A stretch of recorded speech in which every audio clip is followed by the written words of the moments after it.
Hello, in this is Sean960. Welcome to SC2VN. I don't know what that stands for, but it looks like an awesome game. I read through some of the info. Interesting little tidbit about it. Okay, so let's just begin. SC2VN is a visual novel about StarCraft in South Korea and the people who play it. If you are new to esports or StarCraft, you can watch a short voice act scene that will introduce you to professional StarCraft, or you can watch the scene later in extra menus and right into the action. I'll learn about StarCraft because I have no idea what it is.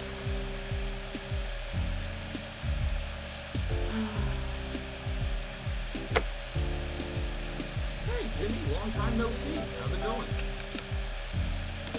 Oh, hey baby. Not too good. Oh, why so glum, dude? What's up? Yeah. Well, I want to play this super neat new game. It's called SC2VN.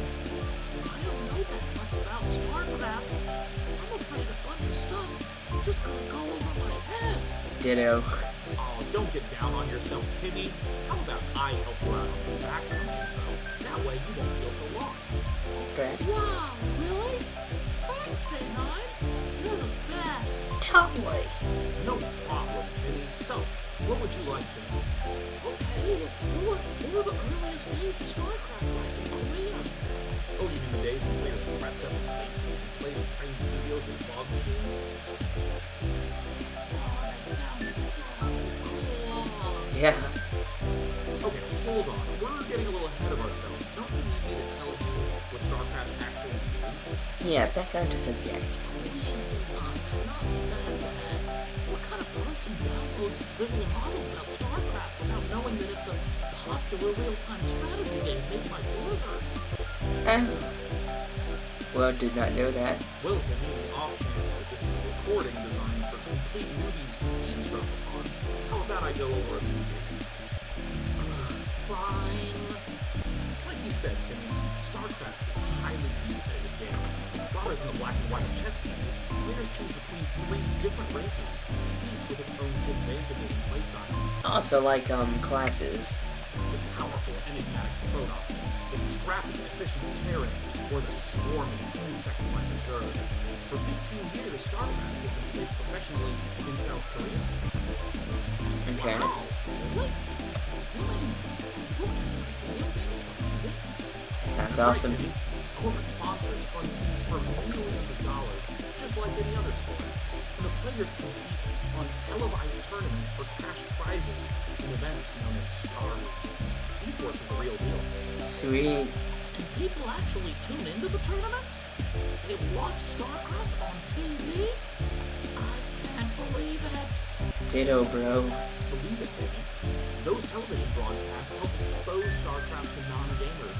And fans began to follow esports not only because they played the game themselves, but because they could get invested in the players, personalities, rivalries, the storylines. Cool. Oh, I guess that makes sense. So, esports became popular in Korea in the early 2000s. What was happening everywhere else in the world? StarCraft was certainly successful in the West, with a ton of great competitors existing from all over the world. Okay. But StarCraft didn't really catch on as a televised esport anywhere else.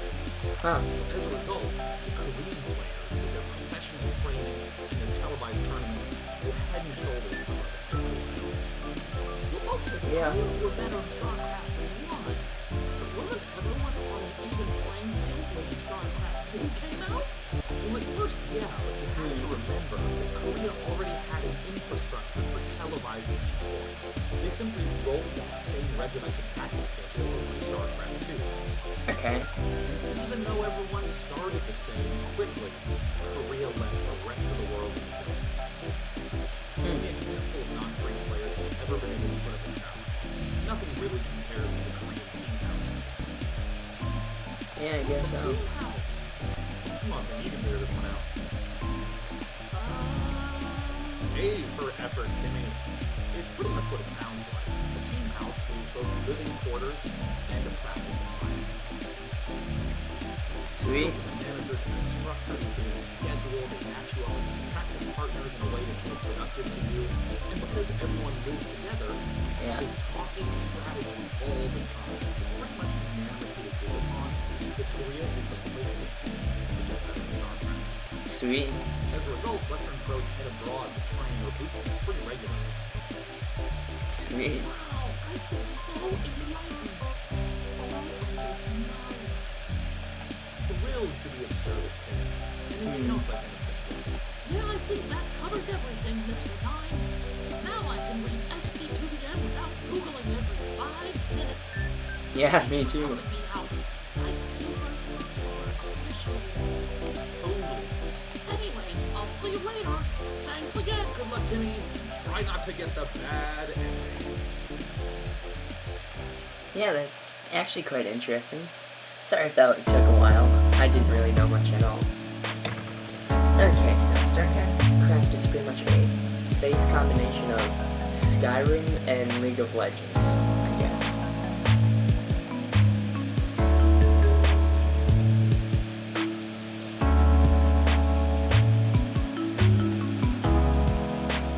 Obviously, dude. Yes.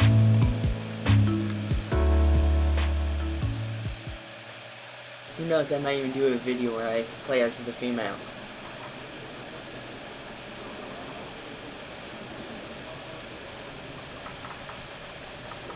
Let's see, there's a certain feeling that every StarCraft player gets before they lose.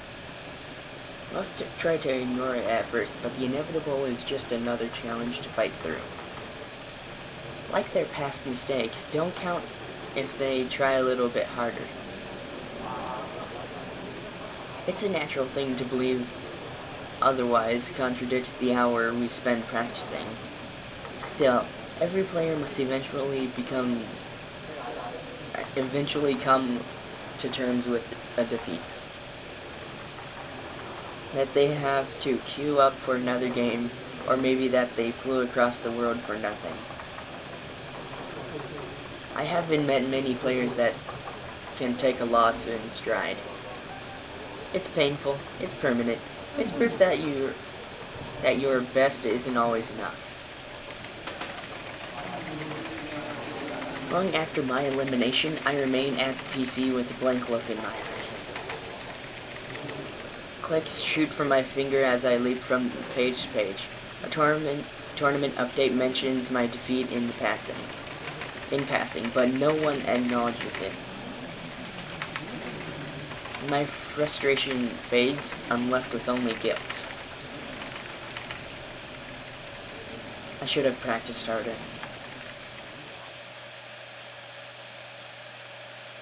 I consider sticking around to watch the final few games, but the knot in my stomach persuades me to avoid any more stress.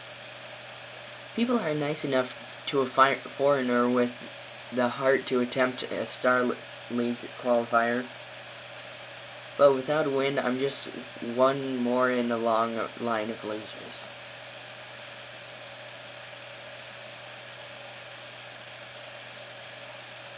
Hundreds spend their best years chasing the esports dream. 1 in 50 makes it. This is for those that don't.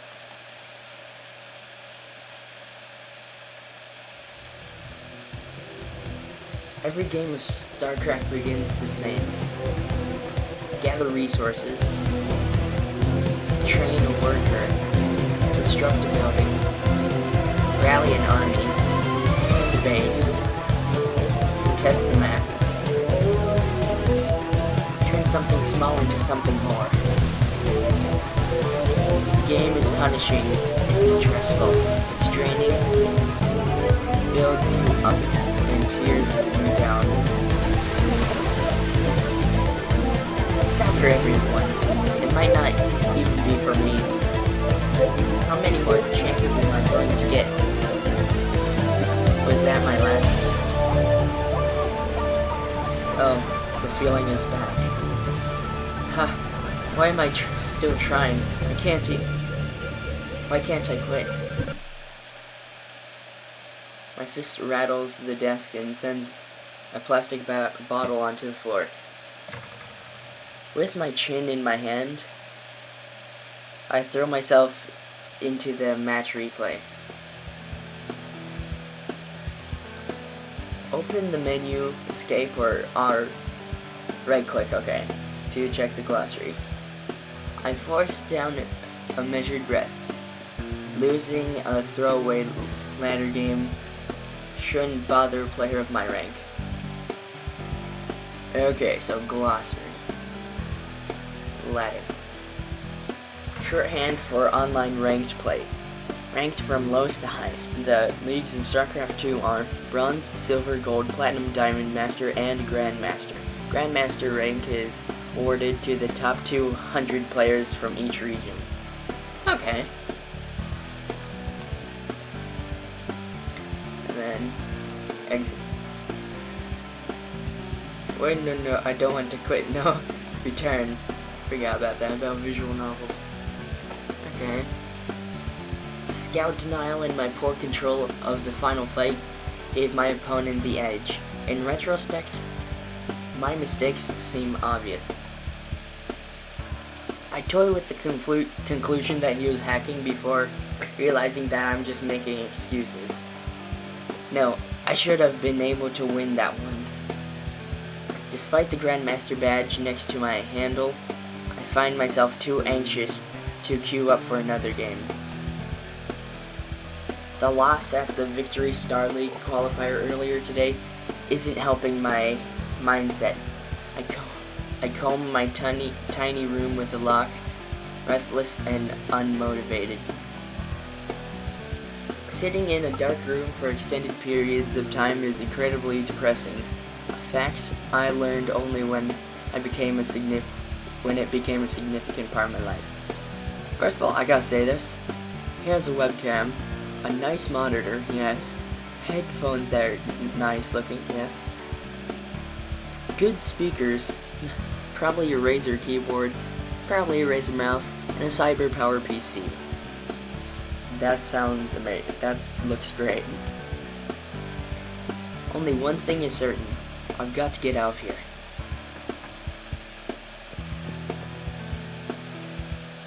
After double checking that my apartment's door is locked, I hustle down the stairs onto the sidewalk. Light grows with each step towards the shining skyline. Catchy pop beats and posters of flawless models dominate street after street. Foot traffic is thick and impatient. Okay, let's see if I can pronounce this. Xiao Tower stands tall from a distant hilltop. That actually looks pretty. Looks like a combination of the columns at the Lincoln Memorial and the Washington Monument. Okay, pretty cool. But even the lingering excitement of life in a faraway place can't dredge me out of my hopelessness. Sometimes, especially on days like this, I regret pursuing esports. It's a thought I've had more times than I'd care to admit since coming to South Korea. Even saying that, I don't know that I keep myself from competing. It's in my nature. And truth be told, this damn game is the only thing I'm good at.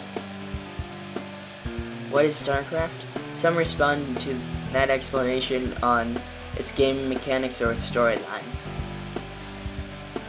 There are other popular answers too. That it requires the dexterity of a pianist alongside the strategic thinking of a chess player. Maybe that's what StarCraft is to most people, but to the hundreds who carve out a living on it, StarCraft isn't just a simple thing. It's the embodiment of competition, a perfect playing field. No need for athletic genes, rabid parents, tutting tutors, or expensive summer camps. You pick up the game on your own. You learn, you improve, you work. If you're good enough, you can become a god. And if you fail, you stay a nobody. I'm not building towards a long-term career. I'm friendless in a foreign country, respected by no one. If I don't qualify for the VSL next month, I'll be back home at square one. I'll be nothing. But hey, at least I play video games all day.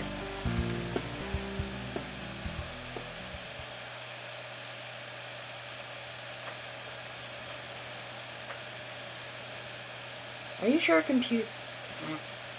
Are you completely sure you haven't forgotten anything?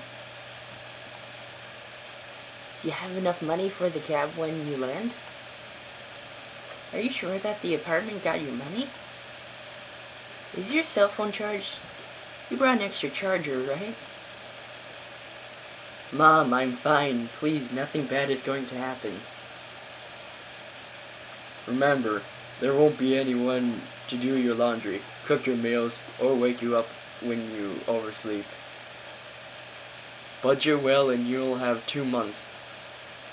I won't hear anything about a loan for the flight home. It takes effort to keep a frown on my face. I'm certain that my parents came to see me off only so that they could say that they did. I've already sunk the entries of my savings into this. Now isn't the time for second thoughts. My dad gestures towards the security line and taps his watch twice. Go on. The sooner this is over with, the better. Oh, come back in one piece, hun. Nothing comes when I think of how to respond, so I only nod without another word. My parents walk away.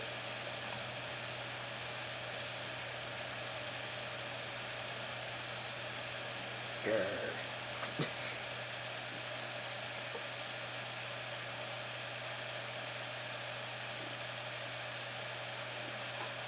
He has to make his own mistakes.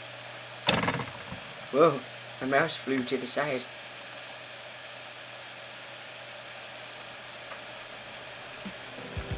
I tighten my fist, pace quickening, even though I want to prove everyone who's doubted me wrong.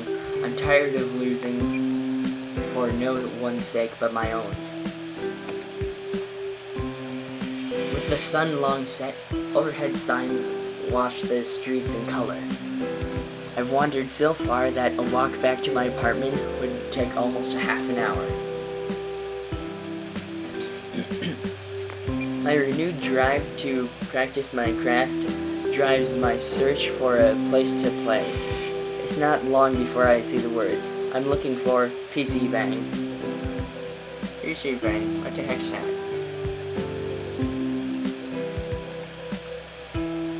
Let's see.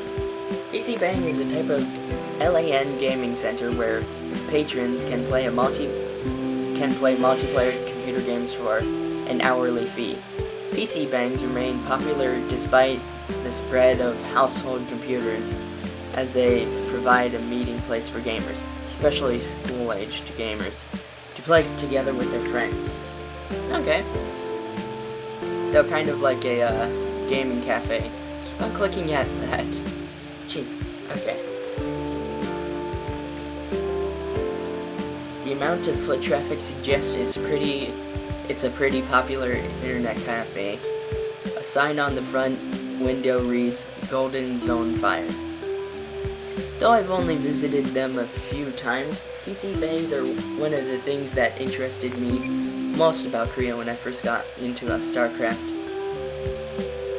Duking it out for champion status of a neighborhood cafe is old school cool. Like the type of western where the sheriff defends his turf against upstairs and outlaws. It's an ideal that's a little bit dated these days. Most StarCraft Duke competitions take place either online or in broadcast studios. I'll admit, I've daydreamed of being born a decade earlier and playing the original esport Brood War during its rise alongside the PC bang. Okay, after this word, I'm gonna have to end the video. Previous entry. The expansion pack to the original StarCraft, released in 1998. The esports industry in South Korea was built entirely around Brood War, and its wild success with both players and spectators. It remains a relatively popular and cultural mainstay. Okay, so this is Chad960. I hope you enjoyed all the content I had so far. I'm sorry about the long beginning. It's an introduction for me and maybe the audience. This is Chad960. Please like, comment, and subscribe, and I'll see you all later.